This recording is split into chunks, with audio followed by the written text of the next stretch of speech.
dito lang po sa atin yan. No? And the intention is to lovingly inform the participants about the importance and the benefit of the sacrament of matrimony. No?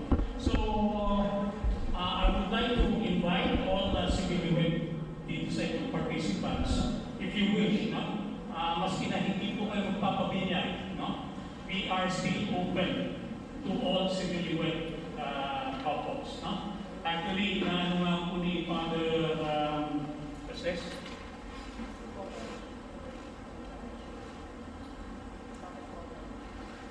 Yeah. Rodel, yes. Father Rodel, na lahat po ng mga Filipino communities dito na civilly wed should attend this seminar. It's very timely kasi ang kalaban po natin, the devil, is really focused in destroying mankind. And the easiest way is to destroy marriage and family. No? Ganun kadali. No? Sa marriage, mag-aaway lang din yung mag-asawa, minsan napuntada na yung pamilya, di ba? No? And we know that the family is the smallest unit of society, in the society. So if you would multiply it, the country itself would crumble. No? So ganun po ang pakay. No? Ang ating seminar will be this coming Sunday sa Sacrament Chapel. If you are interested po, you could get in touch with your DGM. No? 7:30 po ng gabi sa Sacrament Chapel. No? Okay, so I would like to say good afternoon again sa ating mga participants. Kamusta na po kayo? Dito po ba si Joselito and Marivic? Kamusta po? Carlos and Remedios? And Charlie and Lilibet? Okay, Jason and Judith? Cyrus and Annabelle? Wala pa rito? Wala pa. And Antonio and Lelaine. Gusto po. Regino and Juan. Yes. Paulino and Orea. Rafael and Anne-Marie. And Harold and Genevieve. Wala rin. And Louie and Ivy. Yes, magandang hapon muli. So at this early, no, I would like to say congratulations in behalf, of course, of the service team. Congratulations po. No? Malapit na. Konting kayo na lang. Kaya na sinabi kanina, 2 talks na lang. No? You've reached this point already. So, congratulations. Okay, so briefly, I'd like to introduce my family again. I'm blessed with my lovely wife. Please acknowledge yourself.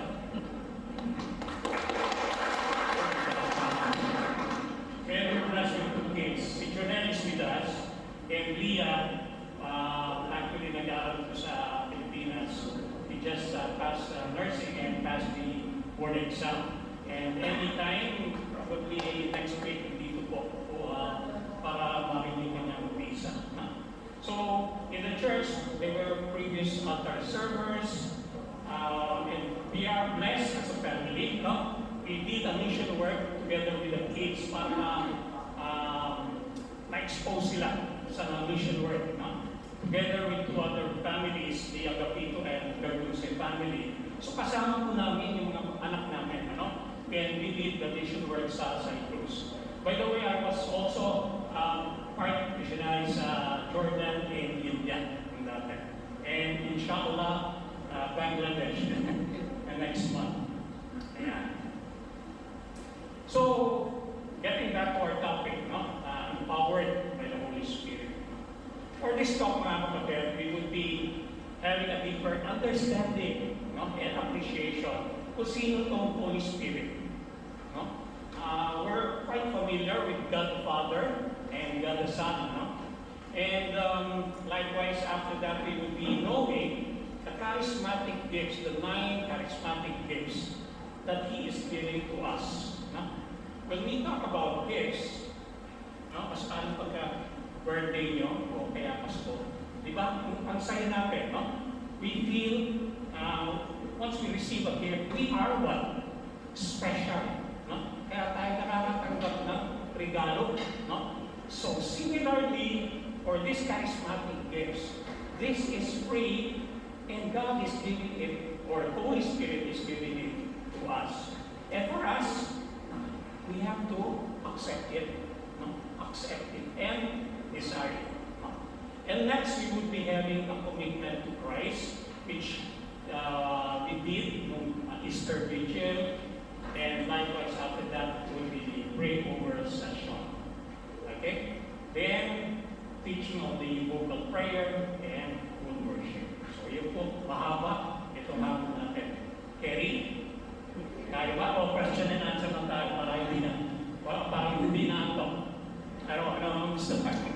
Okay. Anyway, kagaya na sinabi sa video kanina, the Pentecost, the Holy Spirit was already mentioned in the Old Testament. Andiyan na yan But it was only in this day, Pentecost, that He made a grand entrance. Madami po nangyari dyan during that time. And it's actually what? The birthday of our church. Okay? So, the Holy Spirit descended upon the apostles through what? Tongues of fire. Okay? And this was what Jesus had promised them. Sabi na, the Comforter or the Paraclete would be given to you. Kasi alam niya, yung mga apostles was really scared. Takot na Kasi this happened after what? Jesus ascended to heaven. Patay na si Yesu Cristo. Patay na yung kanilang master. And they were what? Left behind. Remember that these apostles left their families, left their livelihoods. So what? They were what? Dependent on Jesus, their master. And now, their master was what? Crucified. So takot sila. Tayo ba susunod dito? Tayo ba susunod na ipapako sa krus? So again, Jesus knew what would happen. So He said, I would be giving or sending you a comforter. And it was also here that the early believers, specifically the apostles and Mama Mary, was empowered. The apostles empowered na kasi si Mama Mary. And they were speaking in tongues. Speaking in tongues, like they knew one from Syria, but he was talking differently. But they could understand. Okay? So, the disciples, being frightened people, were transformed. They gotten to be golden and powerful. And in this day, so actually nasa taas sila, second floor. And sa paligid, were about 3,000 people. And these people were converted. Just imagine, 3,000 automatically were converted. And here, the disciples were commissioned. They were told to go out, be missionaries. We call this the Great Commission. Okay? So this kind of life was very normal sa ating early Christians. They truly experienced the Holy Spirit at work. But nowadays, nakikita natin ating Kristiyano, us, where may inano tayo completely but different from the early Christians. Okay? Why? We see what? Scandals. Scandal sa simbahan, hindi ba? Kaya madaming sinasabi mga pare na nagre-rape, o yung kumukuha ng pera. All of this, andyan yung division sa simbahan. Andyan rin tayo, we're poor in understanding our faith. Lalo po pagka tinanong tayo na ating mga kapatid na born again. Because they are what? Bible-based. Alam nila talaga, when they talk about Bible, tayo to faith. Di po ba? So, also for us, us, we easily succumb to temptations and sin. Look around us, no? Tignan niyo nga yung kaliwa niyo. Look in your left, please. Yeah. Look at the right. Yeah. It's all temptations, up and down, di po ba, no? And this is caused by the enemy. Hindi po yung asawa niyo. Love yan. Okay. So, lalong-lalo po, nowadays, we see the distorted media. No? Yan, sa internet. Actually, maganda yung internet eh. Nagiging mali lang dahil sa kung saan tayo pumapasok. No? We have this fake news. Alam ako na yung fake news. Hindi na natin alam kung alin ang tama. No? And we have this all sort of problems. Lalo-lalo nung nagkaroon tayo ng COVID. Di po ba? This little thing, a virus, would really put down Earth. No? So, because of that, nawala ng trabaho, nagkawal-awal ng pag-asawa, sirang pamilya, everything. No? And even nowadays, the proliferation of the Antichrist. Mga kapatid, is the sign of times. I'm not here to scare you, but all of this has been foretold already. Diba? Na before the second coming, all of this would happen. I don't know if you've heard about yung kay Saint Malakal, about having this, the last Pope, si Pope Francis. But again, hindi talaga kabisado. No? But again, we see all of these temptations and sins around us. And the one orchestrating this is the devil. Ng ating kalaban po. Kagaya sinabi ko, madaling sirain ang humankind dahil sa, sirain lang niya yung marriage and family. Okay? And the devil is really envious sa ating tao. Galit siya sa atin, inggit siya sa atin. Why? Ask me why. Ay, pinatok na. Question and answer lang. Anyway, why? Because we, human, were formed in the image of God. Okay? Image of God. Ang demonyo po, they were what? Angels, fallen angels. And they are higher than us in terms of spiritual. Okay? So the devil is really envious. Na, bakit gano'n? Ito mas mababa sa akin. But they were created in the image of God. Sila spirito lang. Understand? See? So talaga ang pakay ng demonyo is sirain tayo. No? Sirain mo. So, the Christians now are living without the strength, light, and consolation, without a community of faith to support them, without meaning and a goal of life. Again, much of us Christians today looks weak, lifeless.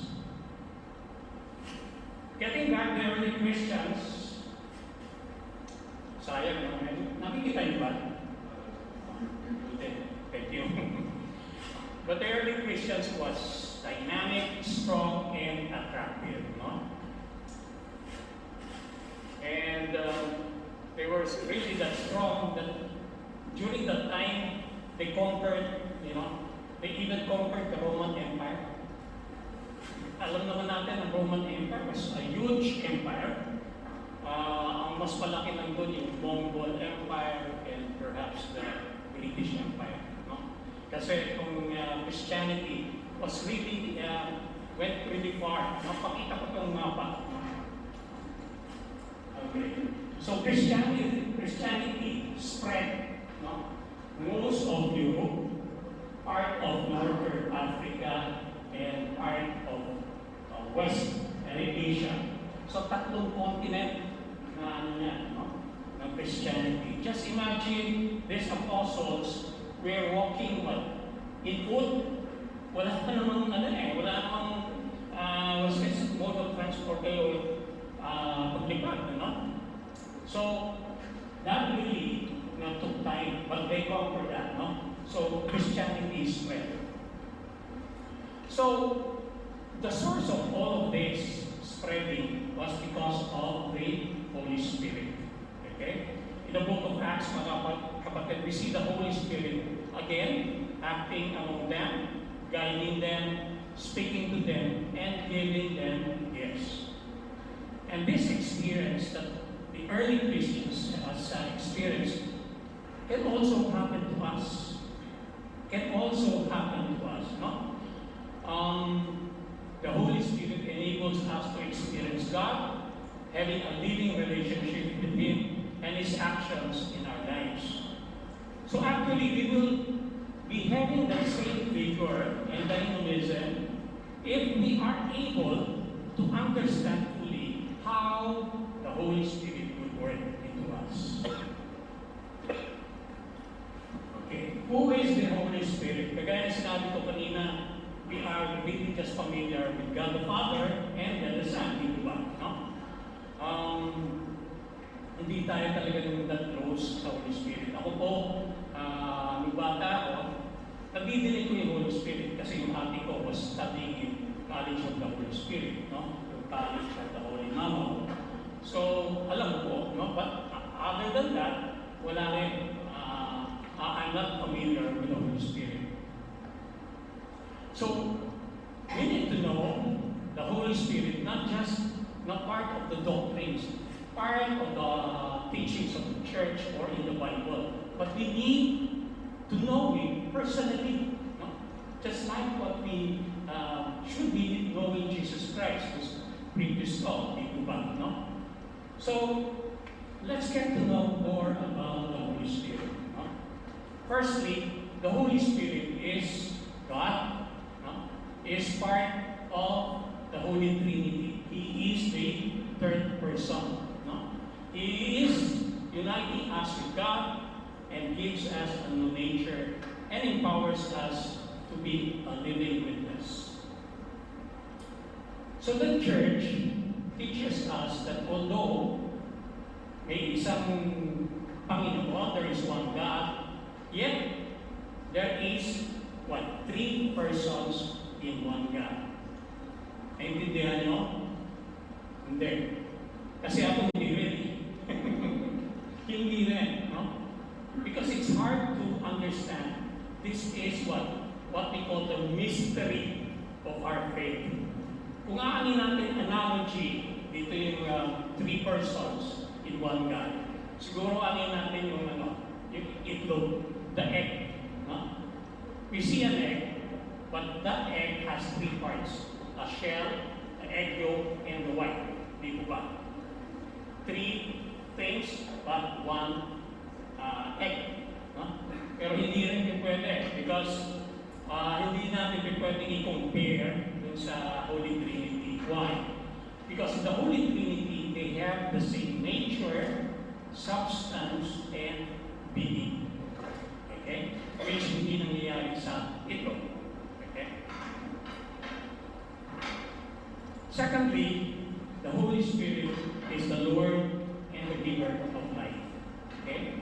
So, here we see that the Holy Spirit is a person and a divine being. Again, a person and a divine being. He is the Lord and He is also the giver of life.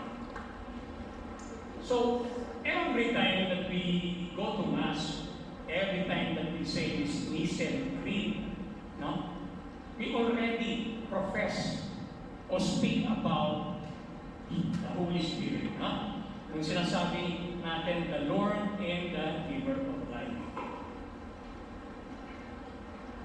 And also in the Gospel, no? Dito when Jesus was conceived in the womb of Mary, ang sinabi, He would be conceived through the power of the Holy Spirit. So, He is the giver of life. Okay? So, it's also the same Spirit that needs to be alive in us in order for us to enter the kingdom of God. Okay? Guys, sinabi kanina in John chapter 3, verse 5, it says, Jesus answered them, Amen, amen, I say to you, no one can enter the kingdom of God without being born of water and Spirit. Okay? So kailangan natin, bago tayo makapasok sa langit, no, we need to receive the Holy Spirit first. Thirdly, the Holy Spirit is the Paraclete. Kagaya na sinabi ko kanina during the Pentecost, no? Sinabi ng Jesus Cristo sa ating mga apostoles that I will be sending you the Comforter, the Paraclete. Okay? So, it is at the same time that the Holy Spirit distributes effectively the sacraments. Alam niyo po ba itong sakramento? How many sacraments do we have? Sige alam. Bigyan ng prayer yung mga kasagot. Ilan? Seven sacraments.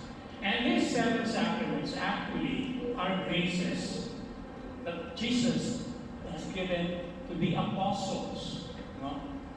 Para hindi siya makalimutan, no? And the apostles gave it to the church, and the church is to be dispensed to us, the followers. We call ourselves Christians, di po ba? Tama? Kristiyano. And if we are called Christians, we need to be the followers, di po ba? And as followers, we need to follow and obey our Master. Ang sinasabi po ng Master natin, receive these sacraments. No? These sacraments I give you. No? I give it to you. They are free. No? Kagaya na sinabi ko, these sacraments, these gifts, these graces are free. No, it's only for us to accept it, to receive it. Ang kalaban po natin, hindi eh. No? Ang kalaban natin at any given instance, papasok at papasok sa atin. But our Lord God respects us as human beings. He first what? Knocks into our hearts. Kumakatok muna. No? Pwede ba pumasok sa puso mo, kapatid, anak? No? And for us, again, to receive these sacraments. No?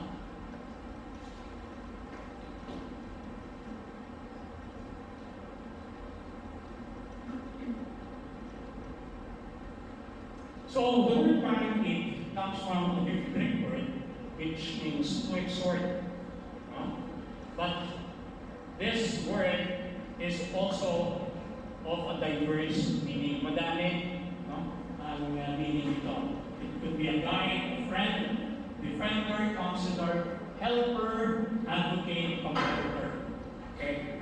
So the Paraclete, or the Holy Spirit, empowered the disciples to be bold. Alam natin, di ba, they were frightened. They were scared people already. No? So, it was the Holy Spirit, no, that made them to proclaim and to be witness, as well as to have that knowledge and wisdom in proclaiming the gospel. Kaya nga po, no, these apostles were the first one to go out on a mission. No? So, the life in the Holy Spirit is very important. No? Importante po ito sa atin. Why? Because it is the kind of life that Jesus or God wants for us. Yung buhay po natin dito is just on a transition. Andito po tayo sa mundo, temporary. Actually, sa oras natin as human beings, medyo mahaba, no? 100 taon, o 10 years, no? Centuries.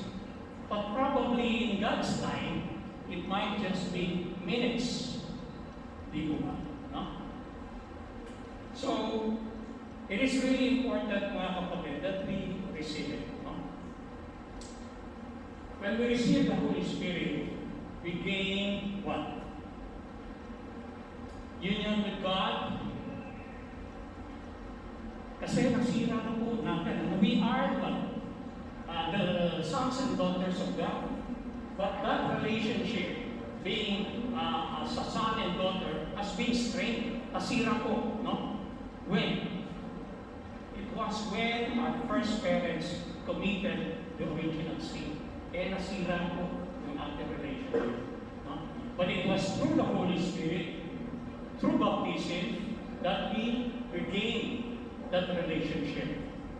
Okay? Next is, through the Holy Spirit, we become a new nature. So, if I could share, mga kapatid, allow me, no? If you are seeing me today speaking, when I was before, it was a completely different person. Len, can you stand up?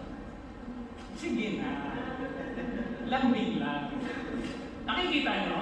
Hindi nakaluhod yan, ha? Ayo, tayo. Okay. 100-degree turn, please. And 180-degree turn. No, I mean, nakita niyo yung buhok niya, ganun kahaba yung buhok niya. Kasagsagan ng ating ano. No?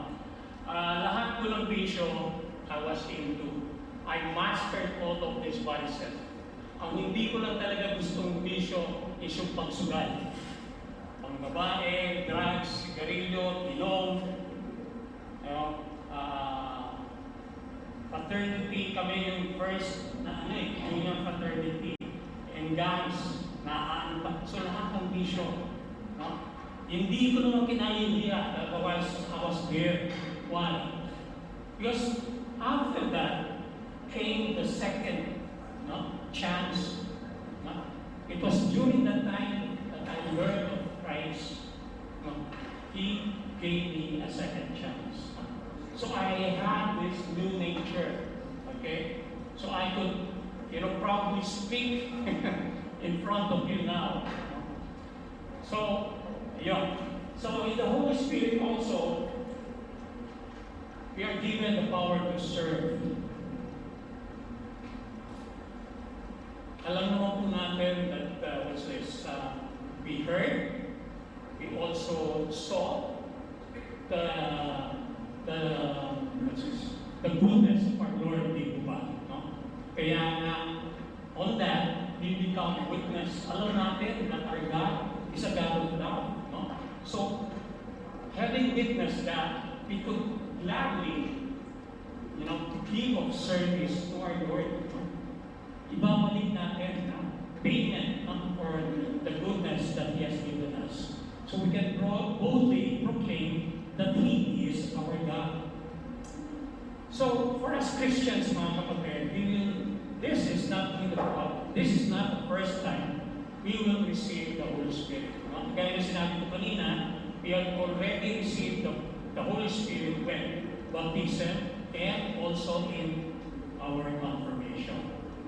But later on, we will be having to experience a fuller version of the power of the Holy Spirit. Okay? Kasi during the baptism, baby pa tayo, we don't know that we had that gifts. Confirmation, medyo may edad na tayo, but we were focused on the confirmation rites. But not the gifts, not the benefits that we would be having. Okay? So later on, we would be, or you would be receiving the fuller version, a fuller release of the power of the Holy Spirit. So let's look at the gifts of the Holy Spirit. Okay. We have actually 9 of these charismatic gifts. And these gifts are of 2 types. The hierarchical gift. This is actually in form of the sacrament of order. Ito po binibigay sa ating mga kaparian. It was being given to the apostles and it was really handed down to our priests. And for them to dispense the sacraments. But, of course, alam naman natin, hindi lahat ng sakramento ay kayang ibigay ng mga kaparian. They have this grades. So, confirmation, they cannot. It could only be the bishop. Ayan. So, example lang yan. the second type is the charismatic gifts.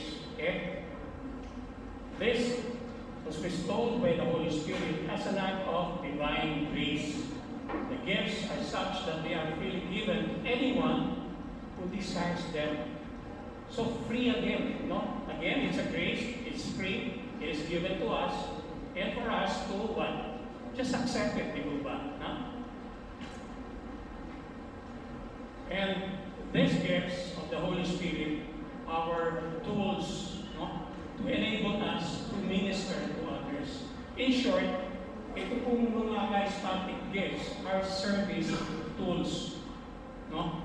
To be ministered to others, to service to others, no? And the purpose of these charismatic gifts is to build up the body of Christ, to encourage, comfort, to praise God, to build, and to lead people to Christ. Now let's look at the 9 charismatic gifts. Actually, dito sa Campus for Christ po, we are looking at 9. Sa iba po kasi, baka makita nyo, they are 12. No? But here, we're looking at 9 sa charismatic gifts. No? And this is not to be confused dun sa gift na nare-receive natin during confirmation. Okay? Diba? Again, meron tayong these gifts that we receive in confirmation. Actually, these gifts in confirmation is for our own personal holiness or sanctification. Again, dito po sa 9 charismatic gifts, it is really meant for service, to be of service to others. Ayan. And these charismatic gifts are broken into 3 types, which are the teaching gifts, sign gifts, and revelational gifts. Sa teaching gifts po, we see wisdom and knowledge. Okay? Ito po mga regalo na to is meant to teach us, to educate us, no? And to enable the one who has gifts to effectively communicate to the truths of the Bible to others. Okay? So again, kagaya niya, teaching. No? Next is the sign gifts. No? Itong gifts na to, in faith, healing, and miracle falls in, it is really meant to confirm the messenger and also the message that this is from God. Okay? Next is the revelational gifts. Ito pong mga gifts is actually, ilang po ito? Prophecy, discernment of spirits, tongues, and interpretation of tongues. Each of these gifts has something important or to be revealed. And they can be operated in each person or individually. Now let's look at the breakdown natin in sacramental gifts. First is wisdom. Okay? Itong wisdom is typically gained through experience. No? And it is acquired over time. Kaya nakikita natin sa picture, karamihan ang mayroong sinasabing wisdom is yung mga matatanda na. Eh, bakit kayo nakatingin sa akin? Sinabi ko. Kidding aside, because again, wisdom is acquired again through experience and over time. No? Kaya nga dito sa picture natin, you can see King Solomon. No? Because King Solomon asked the Lord for the gift of wisdom. No? So wisdom, it concerns about what is really the best. No? Hindi actually pwede sabihin natin tama o mali. It could be both tama. No? But with the wisdom, you would discern ano ang talagang the best, no, sa dalawa. Gets? So individuals with this gift have the ability to make wise decisions and to advise others similarly. Next is knowledge. Okay? Knowledge is more of this doctrinal. No? Bible teaching. Okay? This knowledge is what is gathered over time through the study of scriptures. Karamihan ng mga rito yung mga theologians, no? Talagang tutok sila sa pag-aaral ng scriptures or Bible. No? So, it's also having a deep understanding of the wills and ways of God, no? Personally and through scripture. If we are to compare wisdom and knowledge, ang knowledge po is knowing how to use a gun. Kung maaari natin yung analogy, knowledge is knowing how to use a gun. Paano gamitin, paano handlein, kung saan mo itututok, saan mo pipindutin. No? But wisdom naman po is knowing when to use the gun and when we need to just put it in the holster. Understand? Again, knowledge is knowing how to use the gun, and wisdom is knowing when to use the gun or when we just need it to put it in the holster. Kasi kung alam natin kung dali-dali yung gamitin natin yung baril, definitely it will be in good use. Sign gifts. The first of which is faith. No? Pananampalataya po. No? The gift of faith involves the ability to believe and trust in the Lord, no? For extraordinary result. Because, kagaya na sinabi ko, for us, we already heard, we already witnessed and encountered our Lord. We know of His goodness and love. That's why we have that faith in Him. No? Although we do not see our God, and yet, because we know of His goodness, we have that faith. No? Faith in our Lord. It's knowing that what one asks for will be given. No? Ang faith po is parang a blind leading a blind. No? Kasi hindi natin alam. No? But because we, in our hearts, know that this is good, so we follow. Next of this gifts is healing. Hindi po ito healing, ha? Healing. Nakakatawa lang po. Sorry na po. Okay. So for this healing, God is working through a person with this gift of what? Healing, heal and restore people's bodies, minds, and emotions. So it doesn't really just mean healing of physical self, our body, but it could be also the healing of our emotion and spiritual being. Okay? So this person who has this gift has a level of faith to believe that God has given them the gift of healing in any situation.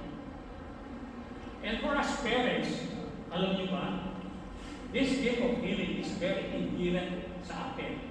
It is already been given to us. No? Kaya nga po, for us, may sakit ang anak natin, before we bring them to the hospital, we pray over our child.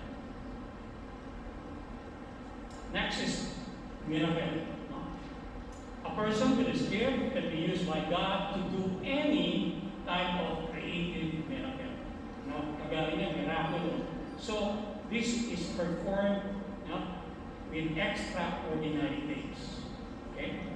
Kasi alam naman po natin that there is no limit that God can do. Di ba? Anything He is capable to do. Next is the gift of prophecy. Having a gift of prophecy is a special ability to speak forth the message of God.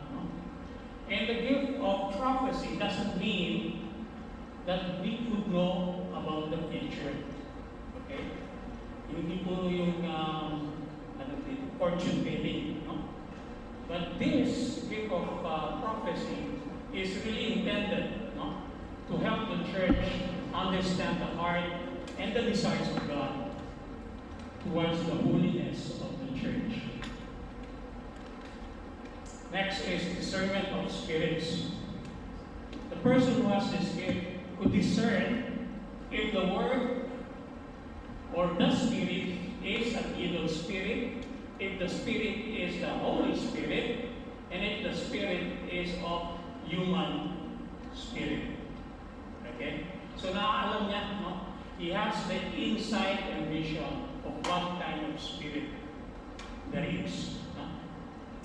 So the gift is to enable the person to know the motivation also. No? Ano ang pakay ng spirito na yun, no?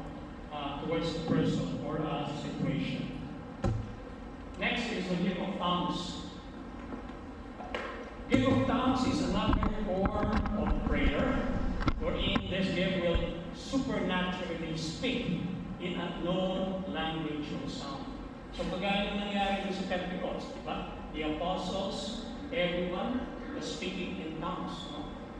And it could also not be a language, but it could also be just a sound. No? It's our way of expressing our emotions. Di po ba pagka talagang engrossed tayo or emotionally filled up, no? Talagang maskihan ang nasasabi natin, no? Because we have that emotions. No? So similarly, it is also that kind of gift, the gift of tongues. Next is the interpretation naman ng tongues. No? So kung may tongues, merong nakakaintindi ng tongues. No? So, if you have this gift, it doesn't really refer that you have the ability to be the interpreter of the languages. No? Hindi po, no? But the ability to understand and explain, no, the messages that the tongues has been giving. No? The one who exercises this gift does not even understand the tongues. No? So nadidinig niya, pero siguro hindi niya talagang naiintindihan kung ano sinasabi, but he understands the meaning of the tongues. No? So again, when you speak in tongues, it can, this may not even be an actual language. No? Kagaya na sinabi ko, it could just be a sound. No? So the gift of tongues, and coupled with the interpretation of the gift of tongues, could also mean the gift of prophecy. Okay? So once a person has this tongues, and you have this person who can understand the tongues, and it could be given to the ministry, it could be the gift of prophecy. So the gift of tongues is really common. Kagaya sinabi ko, it was experienced with the apostles during Pentecost. No? And it can have a great consequences in our spiritual life. Kagaya sinabi ko, it's another form, it's a higher form of prayer, no? And worship. And it is also important, it's a first step in opening the gateway to a fuller life in the Spirit. No? It is our communication with God that the devil does not understand. No? When you speak in tongues, no, the devil cannot understand. Okay? Tayo po, we have our own signature or distinct communication sa ating Panginoon. No? So once we use this, the devil cannot understand. Okay? It's a signature prayer of ours. So we should all desire and ask for the gift of tongues. No? Why? Because it is a gift from God. No? We should desire and ask it in faith. Kagaya na sinabi ko, it's a gift of praising. It is also a means to enrich our prayer life. No? So, we need to cooperate in God's Spirit and yield to the leading and prompting of the Spirit by opening our mouths, no? And when we are really emotionally, filled up, and we would like to praise God, we could just open our mouth and let the Holy Spirit produce this gift of tongues. If necessary, mga kapatid, begin by uttering what? Meaningless sound. Okay? Ano ibig sabihin nito? It could just be what? La la la la la la la la la la. Nadidinig na yan, mga ganyan. Ako actually, before, when I was young, visit ako pagka nakakalita. Alive, Jesus is alive. Asar na asar ako. I would just close, the window, aalis na lang ako. Because I wasn't really touched by the Holy Spirit then. I didn't appreciate. But after that, ako yung nagagit na praise. Okay? So, again, just try to open your mouth and say this, la la la la la, without even thinking of what we are doing, of what we are uttering. Okay? Ang analogy ko rito is yung manibela ng sasakyan.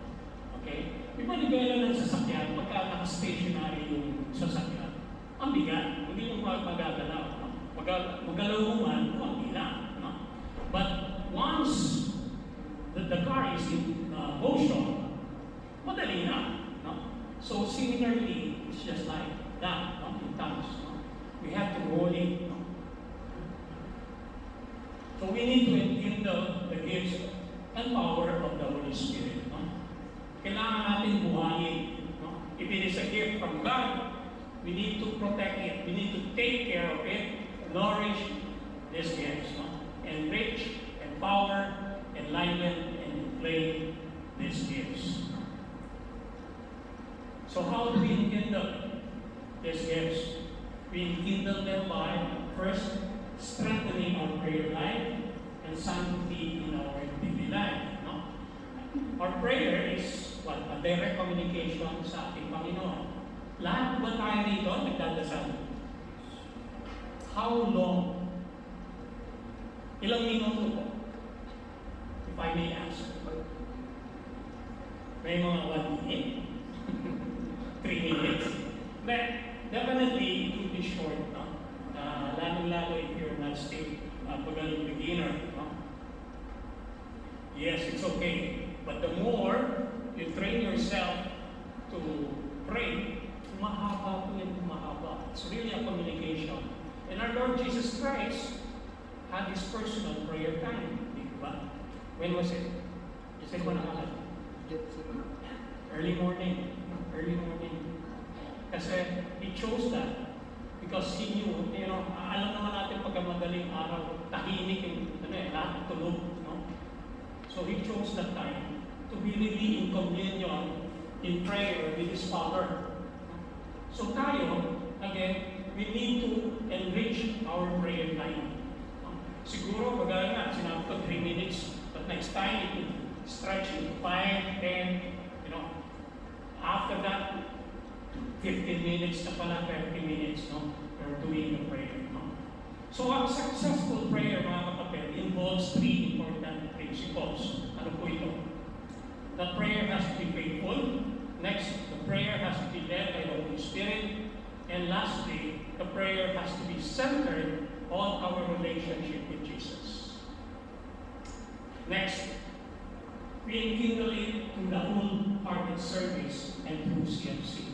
And not only through CFC, mga kapatid, we need to give service firstly to our family. Before reaching out to others, just make sure that we are giving service to our family, to our spouses. Ang ating mga asawa po hindi kalaban nyo. Tignan nyo mga asawa mo. Sige nga. Wow, may kiss pa yan. Kaya hindi mo kalaban yan. The spouse is the gift given by God. Okay? So, actually, we need to really make family first, So, wholehearted service. We need to take on the mentality of service. The mentality that we are what? Servant. Pagkaya ng ginawa ng ating Panginoon when we wash the feet of the apostles. He was trying to put it that he was not the master, but he is a servant to the apostles. No? Sige nga, tignan niyo yung amo niyo. O sino ba rito may kasambahan? No? Na makakalikan niyo yung paano yung kasambahan. No? No, di ba? But out of humility, our Lord did that. No? So also for us, we are being told to have that kind of humility, to give service to others. And how do we give service to others? 3P. Yung kanina sinabi ni Brother Sherwin, 3Ps, ito 3P. No? Ano to? Time, treasure, and talent. We need to give our time, we need to give our talent, and we need to give our treasure. Sinabi nga ng Panginoon, the promise, magbigay kayo siksik, liglig, ang umaapaw, ang pagsukli sa atin. No? So we need to make ourselves available, or our resources available to God's way. No? And lastly, we need to be active participants in the bigger church. Not only in this our community, but the bigger church. Who is this church? Tayo, the parishioners. No? We need to give ourselves to God, to our love and support to the church. No? Kaya nga po, even for us here in Campus for Christ, we're not just here for the community. Ang dami po dyan, serving the church. Diyan yung Eucharistic minister, altar server, so on and so forth. No? Kagaya ng po sa akin, I'm with the church through this understanding the sacrament of matrimony seminar.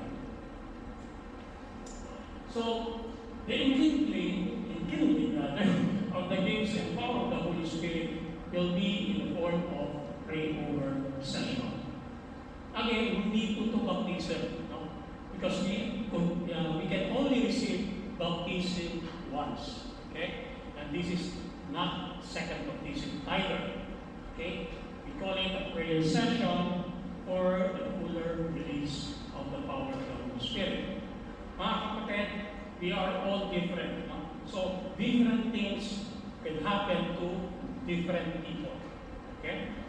We do not need to seek a particular kind of experience. No? Baka mamaya niisip natin, no? Pagka pray over tayo, gusto ko yung talagang iiyak ako, kakagulgul ako.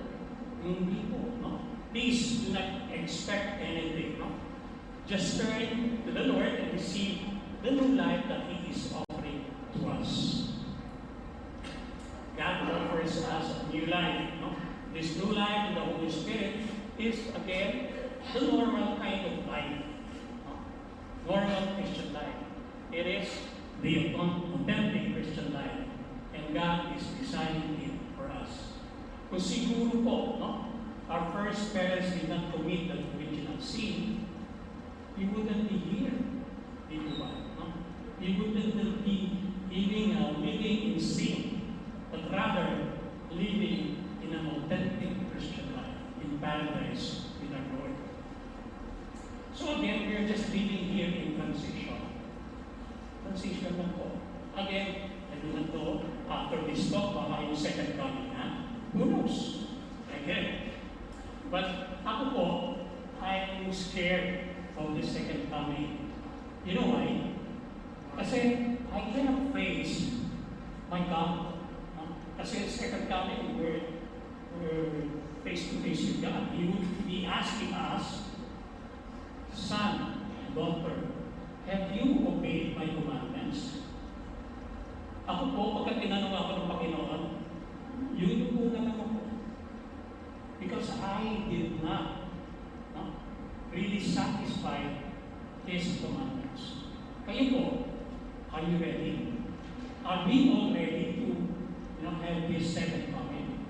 Kaya nga, whilst we are here, siguro we are given the chance by our Lord, reminding us of the chance to be a better and a good person.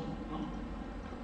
Dito po sa Campus for Christ, mga kapatid, we are not holy persons. Hindi po kami mga banal. Tignan niyo yung mga tao na sa likod mo.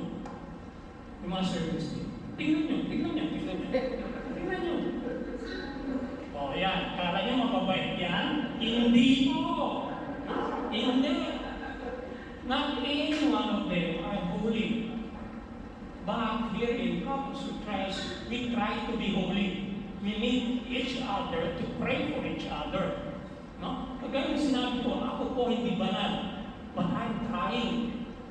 Every time I'm trying to ask forgiveness, trying to be a better person. Ganito po rin sila. No? And we hope, no? Actually, you being here in CLT is not an automatic that you will become a member of CFC. Ang dito po ang bagay lang namin is for you to listen to the talks.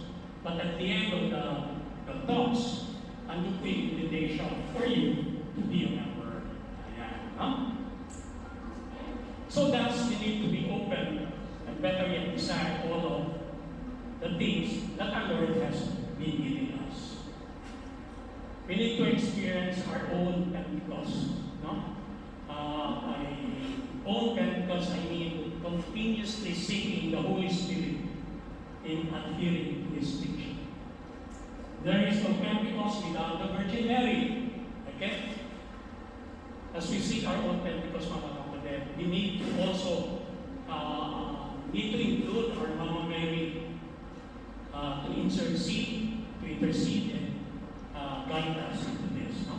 We must look at Mama Mary as an inspiration and role model.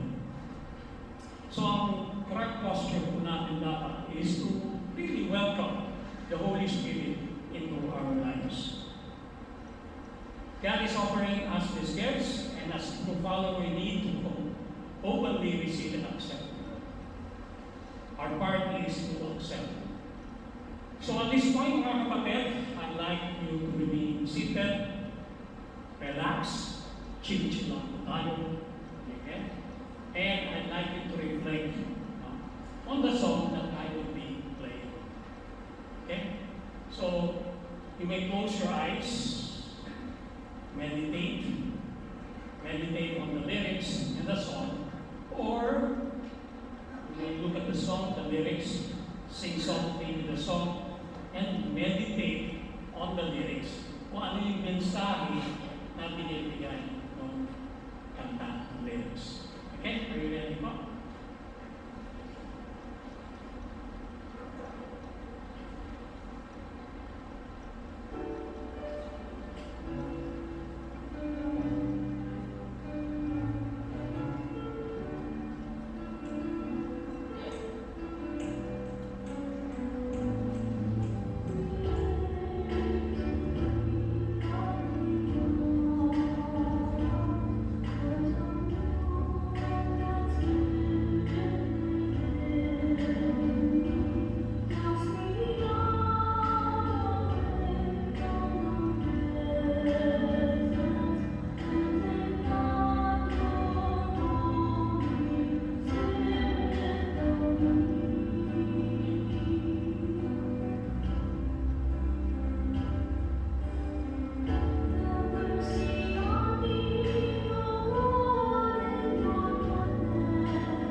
Ano po mensahe ng ating Panginoon sa inyo? Okay. Now at this point, we will be having a group discussion. Okay? Our group discussion questions. Nasan po yung PGL? Yes. Our question would be, who is the Holy Spirit for you? Which among the gifts do you want to receive and why? Okay? So may 15 minutes lang tayo. Okay? Briefly lang. So again,